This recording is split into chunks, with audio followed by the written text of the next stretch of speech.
Hey, what's going on, guys? This is Anthony with themovieblog.com, and I'm back here with another video. This time we're returning back to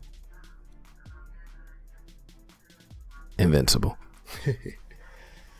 Now, this episode kind of picks up where the last one left off. Debbie and Nolan are going back and forth about the death of the Guardians of the Globe, and it's dirty, it's ugly, it's messy, it's just as juicy as I wanted it to be. Debbie is like, why? Give me answers. And Nolan's like, trust me. He realizes that she's just not going to give in. She's not going to do what he says, and he gets out of there. Cecil is watching everything, and this part is really cool. We've been seeing this for a while, that Cecil's gotten his eye on Omni Man. He's been saving up some backup plans. He's clearly the Nick Fury of this show, right? He's mistrustful of this Superman guy. He's been planning, plotting, and scheming for a long time, and just in case something like this ever happened. Debbie and Nolan aren't the only couple that are having relationship issues. We gotta remember, Mark is going through the same thing with his girlfriend.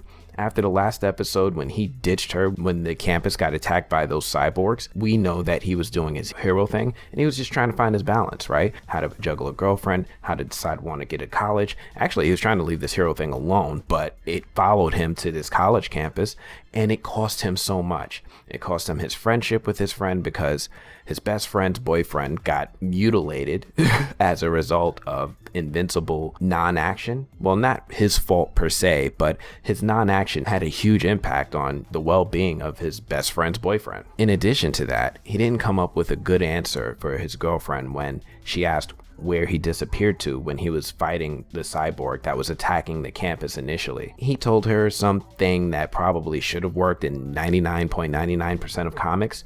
You know, I went to go get help. It doesn't work here. She's not with it. She's like, you sound weak. Get out of here with that. I'm done with you. And she dumps him. And he's in the doghouse. And Mark doesn't know what to do. He's in the doghouse. It's his first girlfriend. His first girlfriend while trying to juggle being a superhero. What do you do? He does what any superhero does in this situation. He reveals his secret identity, right? He goes over there, takes off his mask, and she gives the perfect response. So, you're a superhero. Big deal. I figured that out weeks ago. What? How did she figure this out? Maybe it was just when he was constantly disappearing and people are constantly making excuses for him. She's a smart girl. She figured out that Mark was invincible a while ago. And this whole time, the real reason she's upset is because he's been lying to her and keeping secrets. She feels left out, even though he tries to justify it with, secret identity. She's like, even with me? That's the balance. That's the struggle, right? People want to be trusted even though they've done nothing to earn that trust. And they get mad when you don't trust them even though they've done nothing to earn that trust. And this is the problem Mark has, because he can't really say that to her because he's in love with her. Furthermore, Adam Eve is moving on in her life and doing her own thing. She's moved out of her parents' house. She's in this tree house. She's out there saving the world. She's not fighting crime the same way that she used to before, like taking on criminals as part of the teen group. But now she's using her powers in new ways and actually helping the world with like solving environmental problems. She basically has the ability to rewarp atoms, kind of like Molecule Man. She can rearrange atoms into whatever it is that she wants or needs. And it's remarkable. She's at peace. She doesn't have to fight crime anymore. She's found herself in this new way, in this new role of as still being a hero. And there's more developments with the Guardians of the Globe, right? Everybody's celebrating the return of Monster Girl. Monster Girl's back from the hospital. Yeah, team's back together. But people are noticing like this weird affection that Robot has for Monster Girl. Why does he have affection? He's a robot. He's not supposed to have feelings. What's going on? And the whole team is all inspired and interested to figure out what exactly is happening. And they ask him and they antagonize Robot. Hey, aren't you supposed to just be a robot? And we find out that this isn't even the real robot. What we learn is that the real robot is actually a disfigured little human being who, for whatever reason, is disfigured, is planning to use this new body that the Mauler Twins created for his own self. And it's a new youthful body that was created from the DNA that they stole based off of the fact that Monster Girl showed signs of interest in Rex, right? right? That's crazy, right? Invincible's got this nice little X-Men soap opera style drama going on with the interrelationship things that I really dig. Good teenage superheroic shows always have that intra-team romance that just adds a nice little layer of angst that I really appreciate. You see it in the Teen Titans, you see it in the X-Men. All of this comes to the head when robot actually gets in the body, takes over, and is now human and rejoins the team. And he's like, listen, hey, I'm robot now. But let's talk about the real meat and potatoes of this episode. The real thing we all want to talk about. Omni Man. Omni Man's been already approached about the fact that he killed the Guardians of the Globe. He's trying to figure out a way to tell Mark, because that's his biggest concern. Father and son should be, right? And Cecil is readying up a defense for Omni Man to go crazy.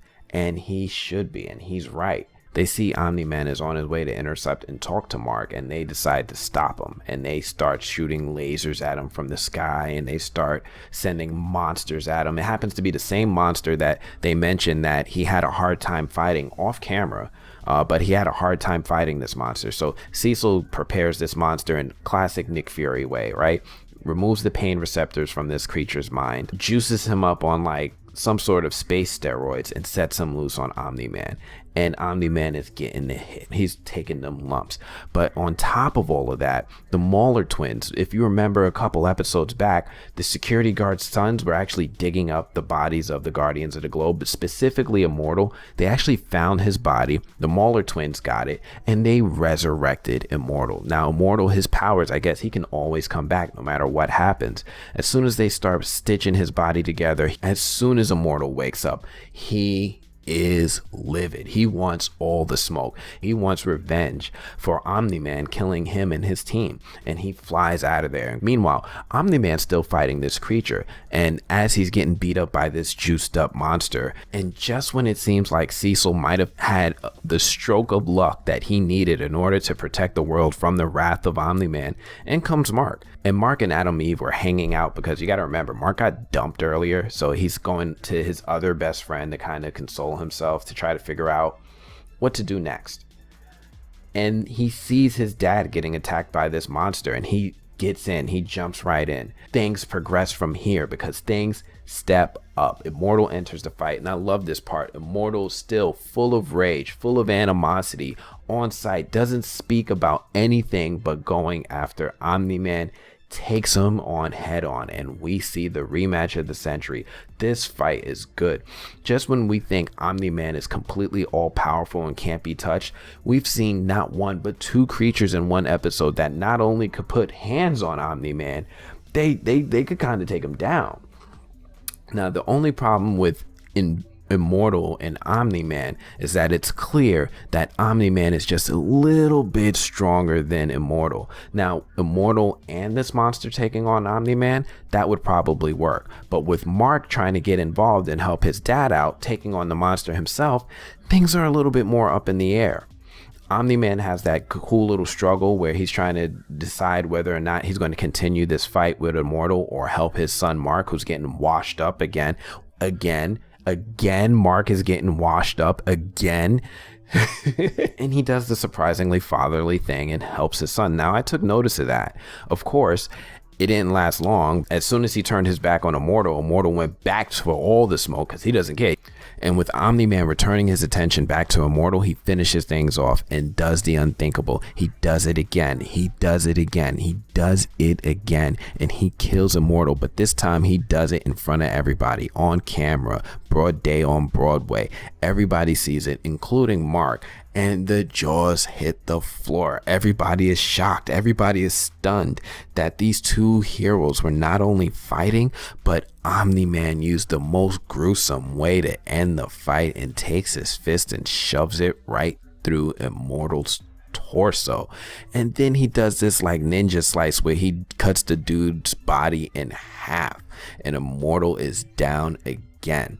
And then when the dust is starting to settle, he looks around, sees his son shocked and stunned, and says simply, "We need to talk."